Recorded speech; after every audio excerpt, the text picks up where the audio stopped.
To the seekers of wisdom in the age yet to come, I, Socrates, son of Socrates, write to you across the vast expanse of time, guided by the same divine sign that has accompanied me throughout my life.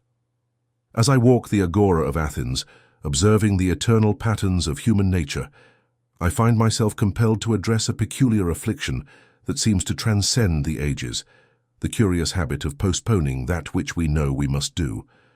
You call it procrastination, a term unknown in my time, yet the phenomenon it describes is as ancient as human thought itself.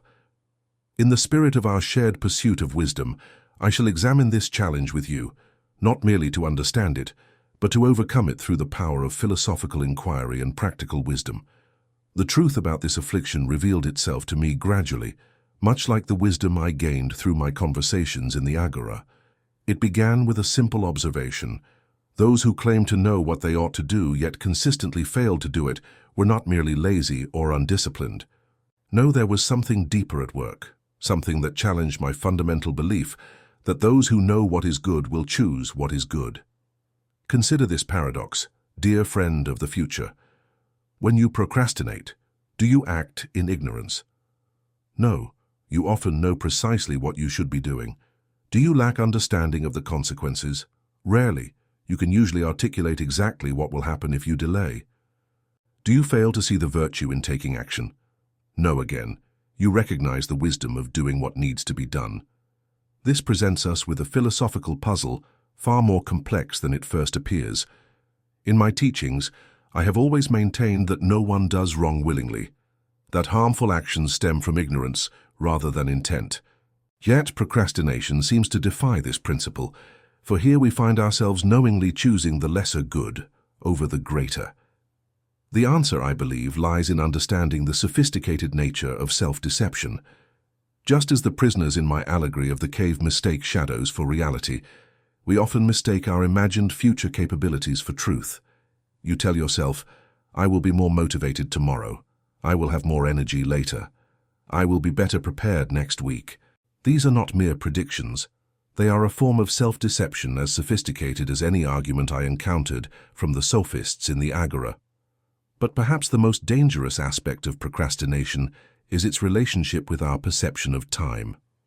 My own trial and execution taught me the finite nature of human existence, yet when we procrastinate, we treat time as though it were an infinite resource. We behave like the wealthy young men of Athens who squander their inheritance, believing it will never run out. Time, like wisdom, must be carefully stewarded and purposefully invested. The root of this resistance often lies deeper than mere laziness or poor time management. In my questioning of the citizens of Athens, I learned that what appears on the surface rarely reveals the whole truth.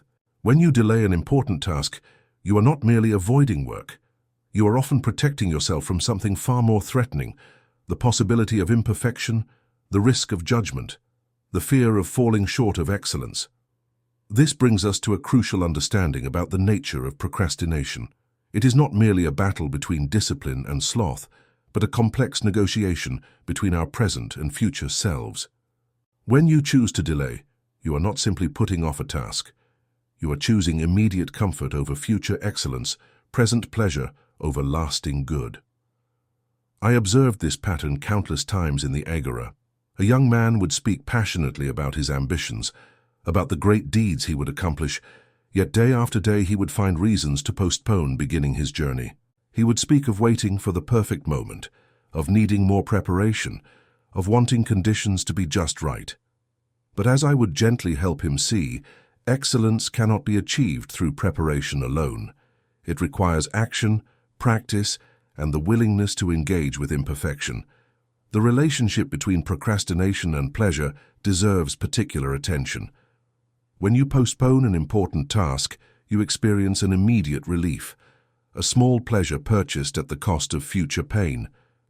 This exchange mirrors the broader challenge I often discussed with my students, the choice between what is pleasant and what is good. The pleasant path often leads away from excellence, while the good path, though perhaps uncomfortable in the moment, leads toward true fulfillment. Yet understanding these truths intellectually is not enough. Just as I encouraged my fellow Athenians to know themselves, I now encourage you to examine your own patterns of delay and resistance. What tasks do you most often postpone? Break down your challenges into what I call wisdom steps, actions small enough to be taken immediately, but significant enough to move you forward. Let me share with you a practice I developed through my observations in the Agora. Each evening, as the sun set behind the hills of Athens, the merchants would review their day's transactions, learning from what worked and what didn't. Similarly, take a moment each evening to reflect on your day's actions.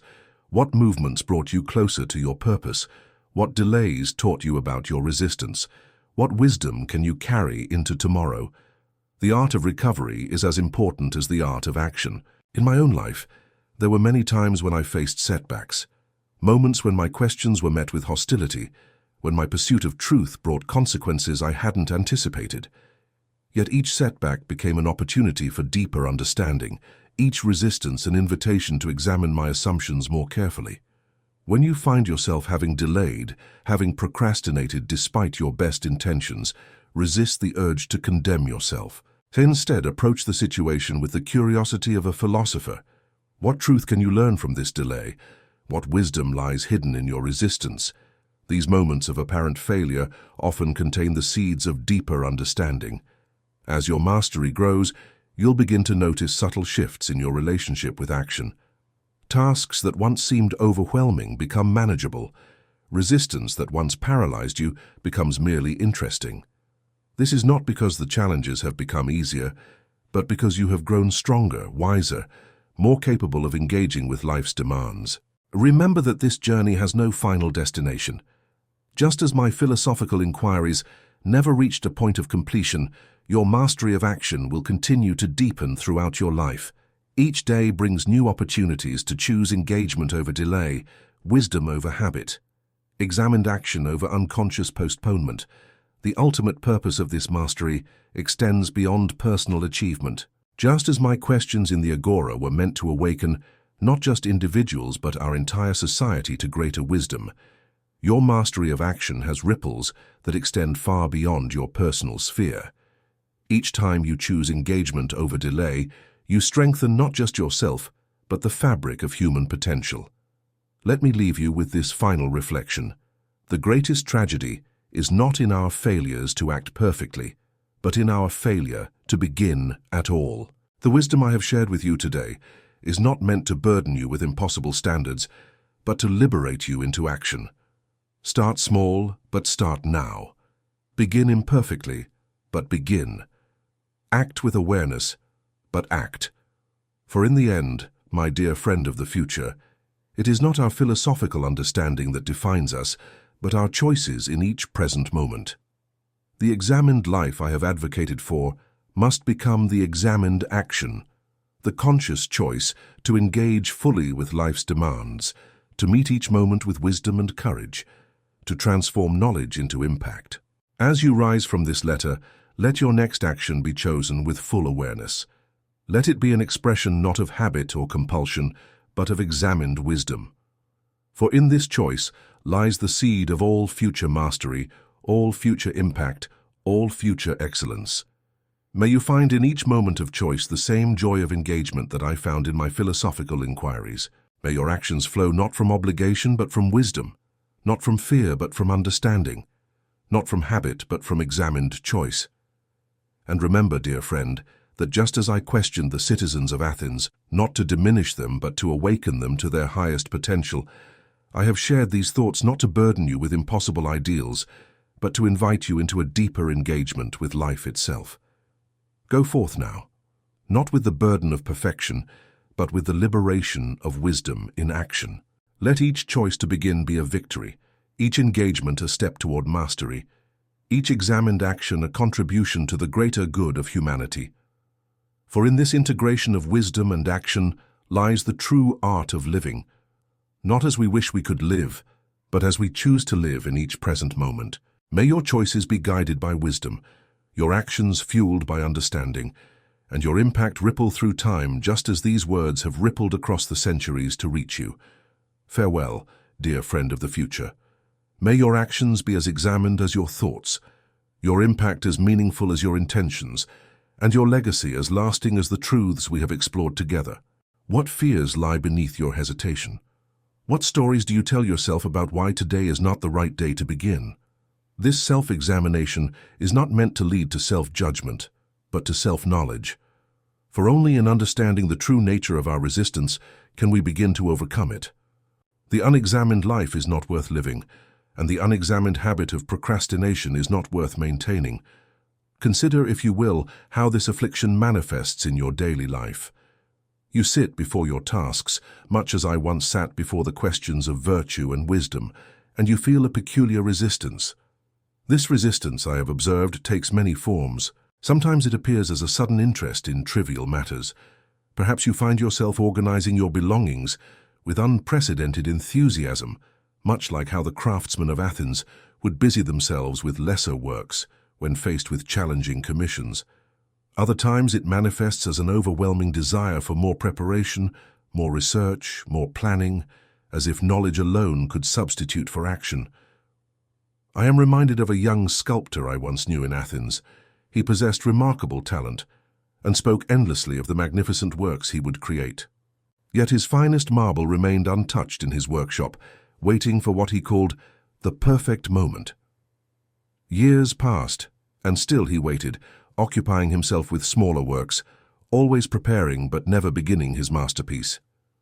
One day, I asked him to consider whether his pursuit of perfection had become a form of imprisonment, much like the chains that bound the prisoners in my allegory of the cave.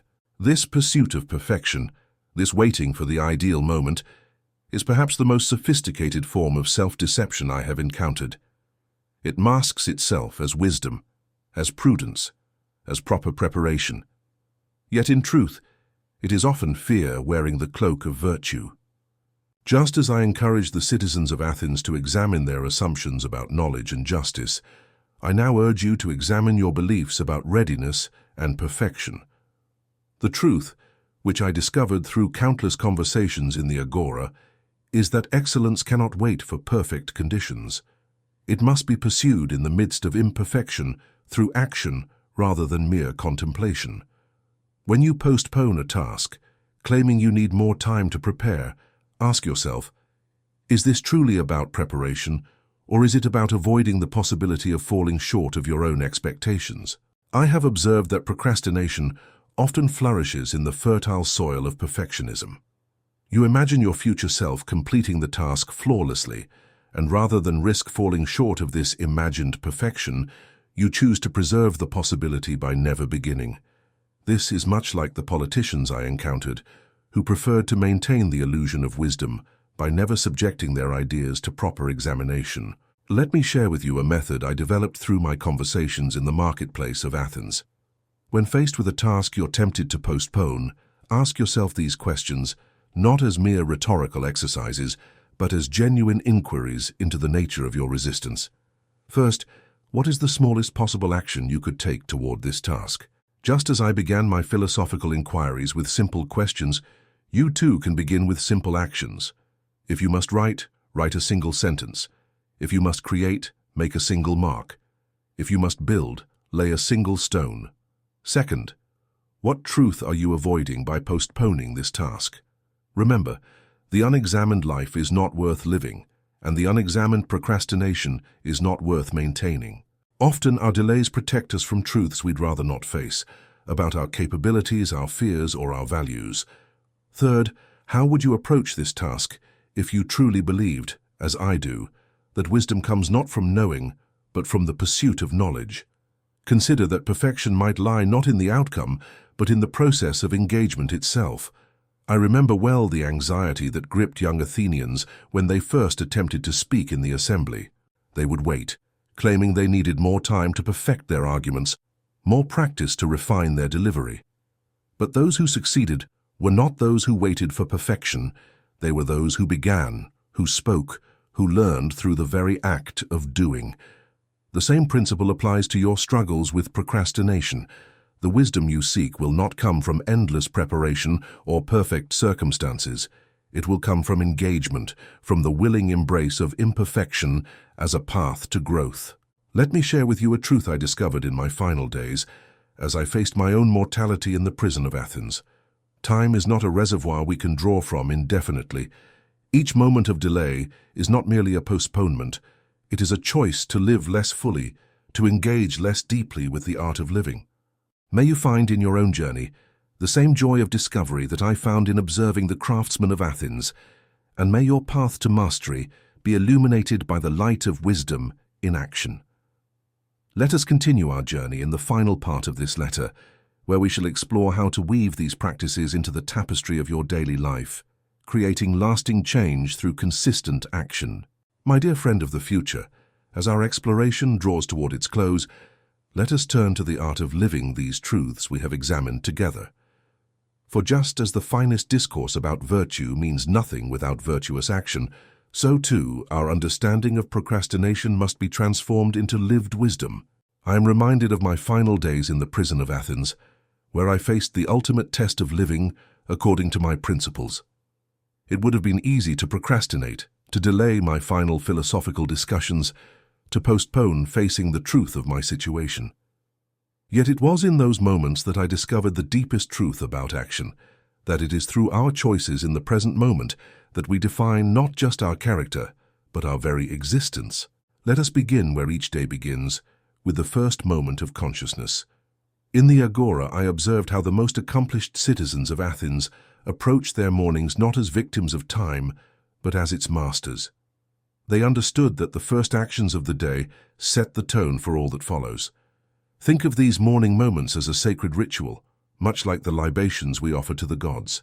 When you first wake before the demands of the day crash upon you like waves on the shore of Piraeus, take 3 slow breaths.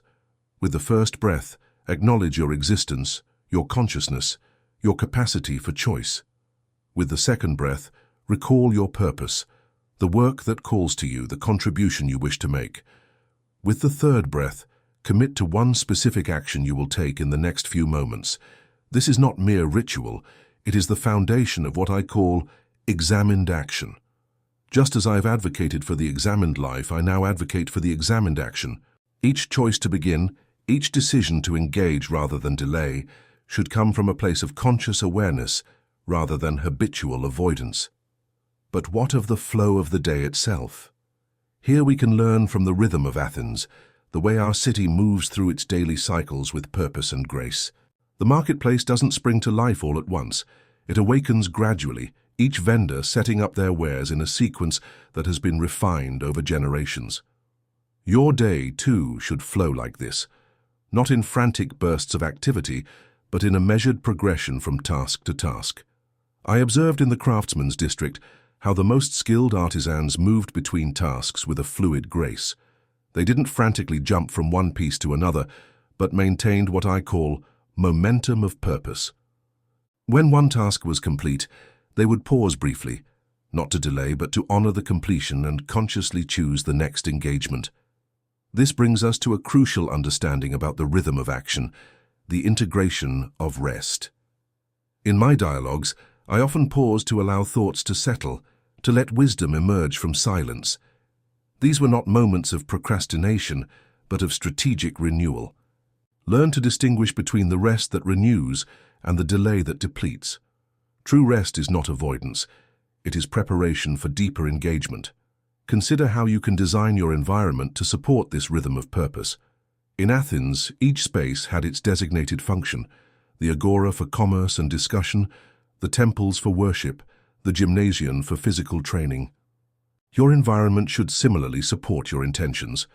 Create spaces that invite action rather than delay. Remove the thorns and stones from your path before you begin your journey. The architecture of your day is as important as the architecture of your space. Just as our city planners designed streets to flow smoothly from the Piraeus to the Acropolis, design your day to flow naturally from one engagement to the next. This is not about rigid scheduling, but about creating channels through which action can flow with minimal resistance. Here I must address a truth that many find challenging: the role of others in our journey toward mastery. In Athens, no citizen existed in isolation. Our greatest achievements were always supported by the community. Find those who pull you toward action rather than enable delay. Create structures of accountability that honor both your independence and your interdependence. When facing complex projects, think of them as you would think of scaling the Acropolis. You wouldn't attempt to leap to the top in a single bound. You would take the steps one at a time, each step building upon the last. Consider how often you tell yourself, "I will begin tomorrow." Tomorrow, that mythical realm where all conditions are perfect, where motivation flows abundantly, where distractions cease to exist. But tomorrow, as I learned in my pursuit of wisdom, is not a time. It is an escape, a comfortable fiction we tell ourselves to avoid the discomfort of today's challenges. The remedy for this affliction lies not in techniques or tricks, though these have their place. It lies in a fundamental shift in how we view action itself. Just as I sought to turn the eyes of the soul toward truth, you must turn the force of your will toward action. Not perfect action, not complete action, but beginning action. Think of it this way. Each task you face is not merely a duty to be fulfilled, but an opportunity to practice excellence. When you choose to begin despite imperfect conditions, you are not merely completing a task, you are cultivating virtue. You are choosing, in that moment, to value truth over comfort, growth over stasis, reality over illusion. I spent my life questioning those who claim to know, helping them discover their own ignorance as a first step toward true wisdom. Now I ask you to question your own delays, your own excuses, your own sophisticated forms of self-deception. What do you really fear? What truth are you avoiding? What excellence are you postponing? The path forward is not through more knowledge. You likely already know what needs to be done. It is not through better planning. Your plans are probably sufficient. It is through the conscious choice to begin, to engage, to act, despite the discomfort and uncertainty that comes with all meaningful endeavors. Remember this. Just as the pursuit of wisdom requires courage to face uncomfortable truths, overcoming procrastination requires courage to face imperfect action. The wisdom I sought throughout my life was not found in perfect understanding, but in the willing embrace of uncertainty. Similarly, the mastery you seek will not be found in perfect circumstances, but in the willing embrace of imperfect beginnings. As I conclude this first part of our examination, I urge you to consider this. What small action could you take right now towards something you've been postponing? Not tomorrow, not when conditions are perfect, but now, in this moment, with all its imperfections and uncertainties. For in the end, the choice is always between two paths. The path of delay, which preserves the illusion of potential perfection, and the path of action, which embraces the reality of growth through engagement.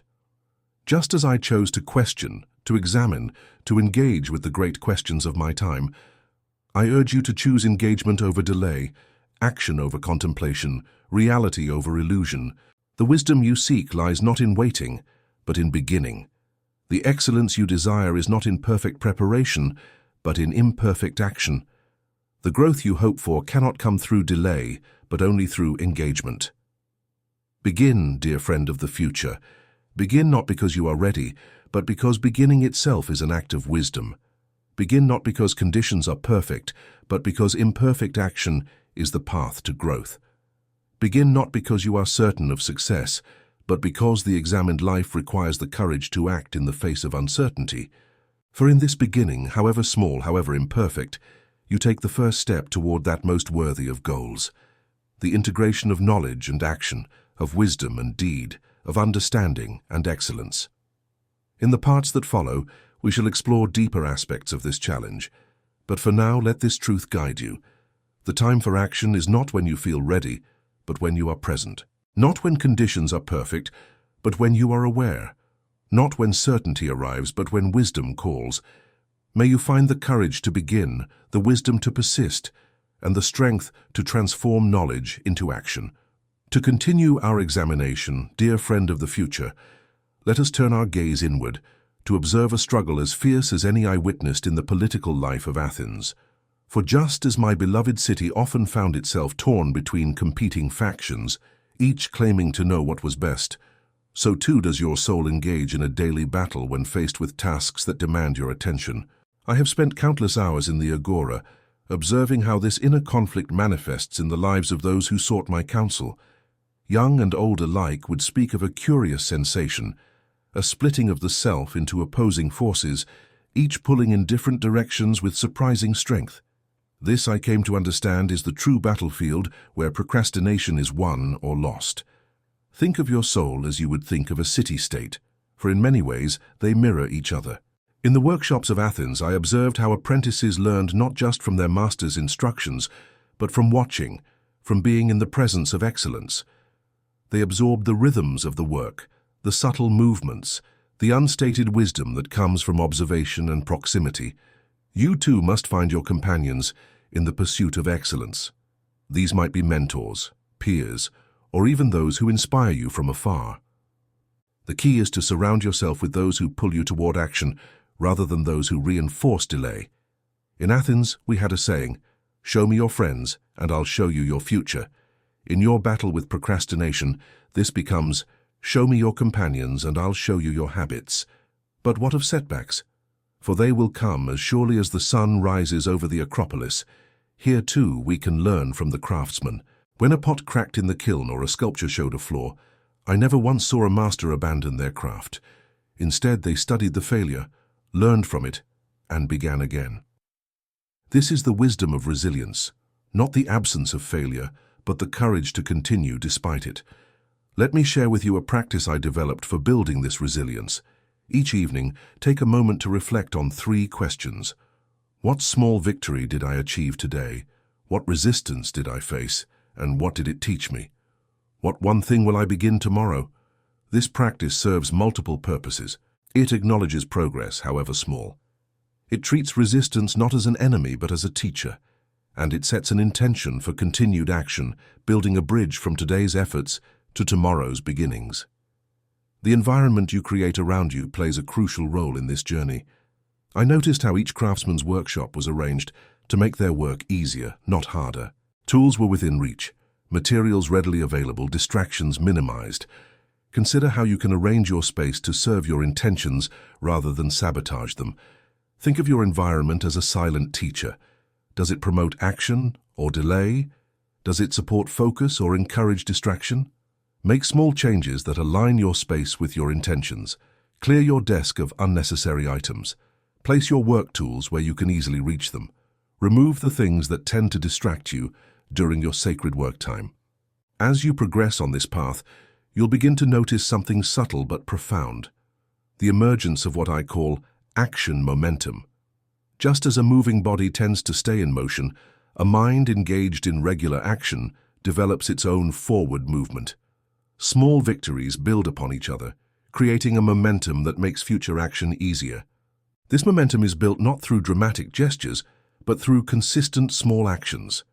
Think of it as compound interest for your habits. Each small action, each moment of choosing to begin despite resistance, adds to this momentum. Over time, these small choices create a powerful force for change. But perhaps the most important aspect of this journey is the development of what I call the inner sanctuary, a state of mind where action flows not from force, but from clarity. This is not about eliminating resistance or achieving perfect focus. Rather, it's about developing the capacity to act with wisdom in the presence of whatever arises. I observed this state in the master craftsmen of Athens. They worked not in perfect conditions, but in perfect acceptance of present conditions. They did not wait for silence to concentrate or for inspiration to create. They had developed an inner sanctuary from which their work could flow regardless of external circumstances. You can begin building this inner sanctuary through a simple practice I call the moment of clarity. Before beginning any work, take 3 deep breaths. On the first breath, acknowledge whatever resistance or hesitation you feel. On the second, recall your purpose, why this work matters. On the third, commit to taking one small step forward, regardless of how you feel. As we near the end of this exploration of mastery, remember this. The path we've discussed is not about achieving perfection, but about developing wisdom in action. It's about moving from knowing what to do to actually doing it, from understanding to embodiment, from intention to impact. In our final part, we will explore how to integrate these practices into the fabric of your daily life, how to maintain momentum through challenges, and how to turn individual actions into lasting change. But for now, I urge you to begin with one small action. Choose one practice we've discussed, perhaps the morning ritual, the moment of clarity, or the evening reflection, and commit to it for one day. Remember, dear friend of the future, that mastery is not about waiting for perfect conditions, but about creating perfect practice. My dear friend of the future, having explored the nature of procrastination and examined the inner battle it creates, let us now turn our attention to the path of mastery, the journey from mere knowledge to embodied wisdom. For as I observed countless times in the Agora of Athens, it is one thing to understand a truth, and quite another to live it. I am reminded of my frequent visits to the craftsmen's district of Athens, where I would watch master potters at their wheels. These artisans taught me something profound about the nature of knowledge and action. You see, they did not merely possess information about their craft, they embodied it. Their hands moved with a wisdom that transcended mere understanding, a wisdom born of countless hours of practice, of countless failures and successes. This, I believe, holds the key to overcoming procrastination. Just as a potter cannot master their craft through contemplation alone, you cannot overcome procrastination through mere understanding. You must approach it as a craft to be mastered, a skill to be developed through daily practice and patient attention. Let me share with you what I learned from observing these master craftsmen. Each morning they would enter their workshops not waiting for inspiration, not seeking perfect conditions, but simply beginning. They understood something that many of my philosophical companions often forgot, that excellence is not a momentary achievement, but a daily practice. Consider the potter's approach to a new vessel. They do not begin by attempting a masterpiece. Instead, they begin by centering the clay, a simple yet crucial act that creates the foundation for all that follows. This is your first lesson in mastery. Before any significant work can begin, you must center yourself. This is not a grandiose act, but a simple one of showing up, of placing yourself in the presence of your work. I observed that these craftsmen had what I came to call sacred spaces, not temples or shrines, but workshops where their best work emerged. These spaces were not perfect or even particularly special to others' eyes, but they held a power, the power of consistent purpose. In these spaces, the craftsmen were not citizens, parents, or friends. They were simply creators, fully present to their work. You too must create such a space, not necessarily a physical one, though that can be helpful, but a sacred time and place where you meet your work. This space might be a corner of your room, a particular chair, or even a specific time of day. What matters is not the grandeur of the space, but the consistency of your presence within it. But here we must confront a truth that many find uncomfortable, the spell of perfection that paralyzes so many beginnings. I remember a young sculptor who would spend hours preparing his tools, arranging his workspace, waiting for the perfect moment to begin. One day I asked him, if perfection is your goal, how will you learn from the imperfect attempts that must precede it? This question struck him deeply, as I hope it strikes you, for in waiting for perfect conditions, perfect motivation, perfect preparation, we deny ourselves the very experiences that lead to mastery. The master potter's first pot was likely misshapen, the philosopher's first argument flawed, the musician's first melody awkward, yet without these imperfect beginnings, no mastery would have followed. Let me share with you a method I developed through my observations in the craftsman's district. Begin each day with what I call the smallest worthy action. For the potter, this might be simply touching the clay. For the writer, writing a single sentence.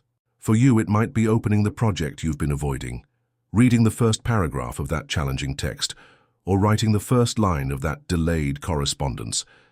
This small action serves a profound purpose.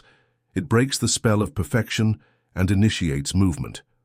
Just as a body at rest tends to stay at rest, a mind in action tends to stay in action. The key is not the magnitude of the beginning, but its existence. But what of the resistance you'll inevitably feel? Here we can learn from the athlete's approach to training. In the gymnasium, I observed how wrestlers would gradually increase their challenges, not beginning with the strongest opponents, but progressively building their capacity through consistent practice. Similarly, you must build your capacity for action gradually, through what I call progressive resistance. Start with tasks that challenge you slightly, then gradually increase the difficulty. If 15 minutes of focused work seems impossible, begin with 5. If writing a chapter overwhelms you, start with a paragraph. The goal is not to eliminate resistance, but to build your capacity to act in its presence. This brings us to the social dimension of mastery, for no craftsman works in complete isolation. Just as Athens had its assembly, its councils and its various factions, your soul too has its different aspects, each with its own desires and demands. When you find yourself postponing an important task, it is not simply a matter of laziness or poor planning. It is a sign that these different parts of your soul are in discord, much like citizens in conflict. I observed this most clearly in a young musician who frequented the agora. He spoke passionately of his desire to compose great works, yet day after day he found himself unable to begin. As we examined his struggle together, it became clear that different parts of his nature were at war. His rational mind understood the importance of daily practice and composition. His emotional self feared the judgment of others and craved the comfort of familiar melodies. His appetitive nature sought the immediate pleasure of idle diversions. This is the first truth we must confront. Procrastination is not a simple failure of will, but a complex civil war within the soul. The rational part of you knows what must be done and why. It sees the path ahead with clarity and understands the consequences of delay. Yet it often finds itself powerless against the combined forces of emotion and appetite, much like a wise counselor whose voice is drowned out by the clamor of the crowd. Consider how this battle unfolds in your own experience. When faced with an important task, do you not feel these different voices arising? One speaks with the clear tones of reason, outlining what needs to be done. Another whispers of comfort, suggesting that perhaps now is not the right time. A third calls out for immediate pleasure, pointing to all the other things you could be doing instead. This brings us to a peculiar paradox I've observed. The more important the task, the stronger these opposing forces become. Just as Athens faced its greatest internal strife during times of significant decision, your soul's discord grows more pronounced when the stakes are highest. This is why you might find yourself cleaning your living space with unprecedented enthusiasm, precisely when you should be working on your most important project. But there is a deeper deception at work here, one that reminds me of the sophistical arguments I encountered so often in my discussions. It is the way we fool ourselves about time, the most precious and least renewable of all resources. When we procrastinate, we engage in a form of temporal sophistry, convincing ourselves that the future holds infinite possibilities, while the present moment is somehow inadequate. I watched this deception play out countless times in the agora. A promising young sculptor would speak of the masterpiece he would create tomorrow. A budding philosopher would describe the profound insights she would pursue after she felt more prepared. Each day, they would weave elaborate arguments about why tomorrow would be more suitable than today, much like the skilled sophists who could make weaker arguments appear stronger. This becomes a dance of avoidance, an elaborate performance where we convince ourselves that our delays are justified. We craft sophisticated reasoning that would impress even the most skilled rhetoricians of Athens. I need more time to prepare, we say, or I must wait for the right moment. These are not lies exactly, but rather half-truths that serve to maintain our comfort while postponing our growth. Let me share with you a truth I discovered through my questioning of those who claimed to know. The future self you imagine, the one who will be more motivated, more disciplined, more capable, is often a phantom, no more real than the shadows on the wall of Plato's cave. This idealized version of yourself becomes an excuse for inaction, a comfortable fiction that allows you to postpone engagement with reality. Think carefully about how often you trust in this future self. You imagine them facing the same task you now avoid, but somehow doing it with greater ease, with more skill, with perfect timing. But I ask you, what will actually change between now and then? Will the task become less challenging? Will your nature fundamentally transform overnight?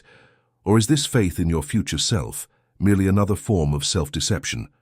The truth is that this inner conflict cannot be resolved through delay. Just as I sought to bring harmony to Athens through the examination of ideas, You must seek to bring harmony to your soul through the examination of these competing forces. This requires not just understanding, but also the courage to face what you find. Consider how fear plays its part in this internal drama. In my conversations with the citizens of Athens, I discovered that behind most instances of procrastination lurked some form of fear. Fear of judgment, fear of failure, fear of success. These are the invisible chains that bind us to inaction. Yet these fears, when examined closely, often reveal themselves to be as insubstantial as morning mist. I remember a young orator who would spend endless hours preparing his speeches but never deliver them. When we examined his fear together, we discovered that it was not the act of speaking that terrified him, but the possibility of being mediocre. His fear of imperfection had become a greater obstacle than any external challenge he faced. This brings us to a crucial understanding. The harmony we seek cannot be achieved through perfect conditions or complete readiness. Just as a city-state cannot wait for perfect agreement before taking necessary action, your soul cannot wait for all its parts to align perfectly before beginning. The key lies not in eliminating conflict, but in learning to act wisely in its presence. Think of it this way. When Athens faced important decisions, we did not wait for universal agreement. Instead, we developed systems to handle disagreement productively. Similarly, you must develop inner systems to handle the natural discord of your soul. This means learning to acknowledge the fears of your emotional self while still taking action. It means respecting the desires of your appetitive nature while not letting them rule your choices. The path to integration begins with a simple but profound shift. Instead of waiting for inner harmony to begin, we must use beginning itself as a path to harmony. Each small action taken in the face of resistance becomes a proof against our fears, a demonstration that imperfect action is superior to perfect planning. Remember this: the different parts of your soul are not enemies to be conquered, but aspects of yourself to be understood and integrated. Your emotional self's fear of judgment is not weakness, it is a guardian trying to protect you. Your appetitive nature's desire for pleasure is not evil, it is a force seeking fulfillment. The key is not to silence these voices, but to guide them toward higher forms of protection and pleasure. As we near the end of this examination of inner conflict, let me offer you this final reflection. Just as the health of a city-state can be measured by how it handles disagreement, the health of your soul can be measured by how you handle inner resistance. The goal is not to eliminate conflict, but to develop the wisdom to act effectively in its presence. In the next part of our discussion, we shall explore how to develop this wisdom in practical terms. But for now, I urge you to examine your own inner city-state with compassion and curiosity. What voices do you hear? What fears speak the loudest? What pleasures call most strongly? For in understanding these aspects of yourself, you begin the journey toward true harmony. Not the harmony of perfect agreement, but the harmony of wise action in the face of natural discord. Remember, dear friend of the future, that the soul, like a city-state, grows stronger not through the absence of conflict, but through learning to handle conflict wisely. May you find the courage to face your inner discord with the same curiosity and determination that I brought to my examinations in the Agora of Athens. Let us now examine the moments of crisis, those points where delay becomes unbearable and action finally erupts. I have observed this pattern countless times in Athens. A student, having postponed their studies for weeks, suddenly finds themselves working through the night before an important lesson. A merchant, having delayed crucial decisions, frantically makes arrangements as opportunity threatens to slip away. These moments of desperate action reveal something profound about the nature of our inner conflict. Consider why we often wait for crisis to force our hand. In the pressure of these moments, something curious happens. The warring factions of our soul suddenly find alignment. The rational mind's arguments about importance finally overcome the emotional mind's fears. The appetitive nature's resistance crumbles in the face of urgent necessity. But why must we wait for crisis to achieve what wisdom could provide more gently? I am reminded of a wealthy young man who frequented the Agora. He spoke often of his ambition to master the art of rhetoric, yet he would spend his days in idle pursuits, waiting for inspiration to strike. One day, faced with the opportunity to speak before the assembly, he found himself wholly unprepared. In that moment of crisis, he learned more about the true nature of preparation than all his previous contemplation had provided. This brings us to a critical understanding. Crisis forces what wisdom should guide. When we wait for breaking points to compel our action, we surrender our power to choose the conditions of our growth. It is like a captain who, rather than steering his ship skillfully through the waves, waits until the storm forces his hand. The solution lies not in manufacturing crisis, but in developing what I call the wisdom of timely action. This wisdom begins with understanding that resistance never fully disappears, it merely changes form.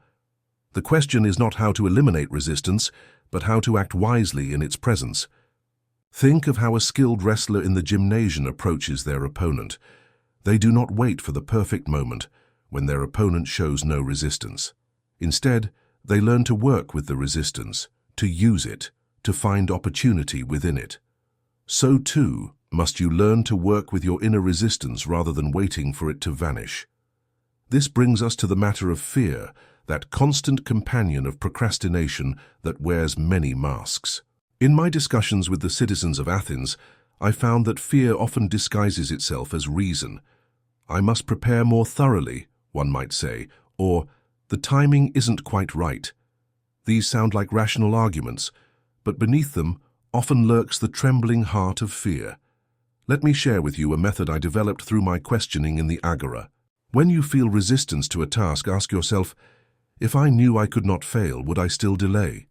If the answer is no, then you have discovered that your resistance is rooted in fear rather than reason.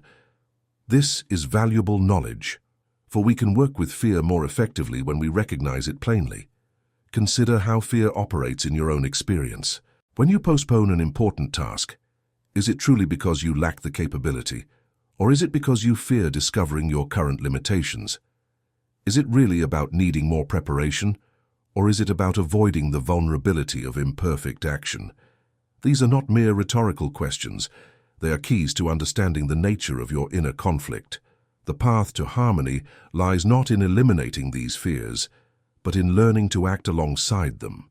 Just as a city-state must sometimes take action, even when some citizens oppose it, you must learn to move forward, even when parts of yourself resist.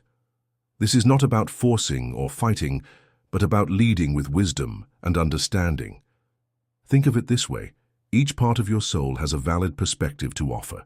The rational mind's desire for excellence, the emotional mind's concern for safety, the appetitive nature's need for comfort.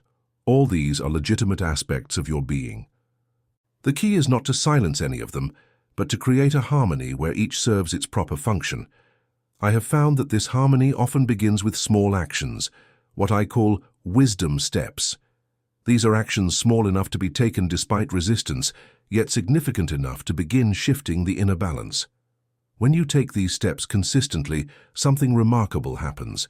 The different parts of your soul begin to learn a new dance, one where action and resistance can coexist without paralyzing you. Remember the sculptor I mentioned earlier, who waited endlessly for perfect conditions. His breakthrough came not from a grand revelation, but from deciding to spend just a few moments each day touching the marble, feeling its texture, making small marks. These tiny actions, taken consistently, gradually transformed his relationship with his work. The fears didn't vanish, but they ceased to rule his choices. As we near the conclusion of this examination of inner conflict, let me offer you this final wisdom. The harmony you seek is not a destination, but a practice. Just as Athens had to reaffirm its unity daily through the actions of its citizens, you must reaffirm your inner harmony daily through chosen action. Think of each task you face as an opportunity to practice this harmony. When you feel the pull of procrastination, remember that this is not a battle to be won, but a dance to be mastered.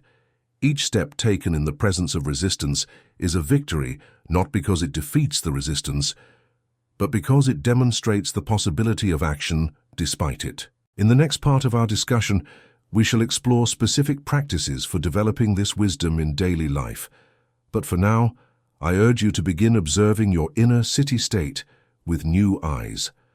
Notice how the different factions speak, how they resist, how they might be led toward cooperation rather than conflict.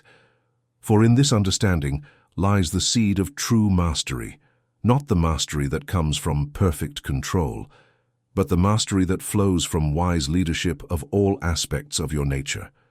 May you find in your own inner agora the same joy of discovery that I found in my conversations with the citizens of Athens. Remember, dear friend of the future, that the greatest victories are not won through force, but through understanding, not through perfect conditions, but through wise action in the midst of uncertainty. Let this be your guide as you continue your journey toward inner harmony and outer excellence.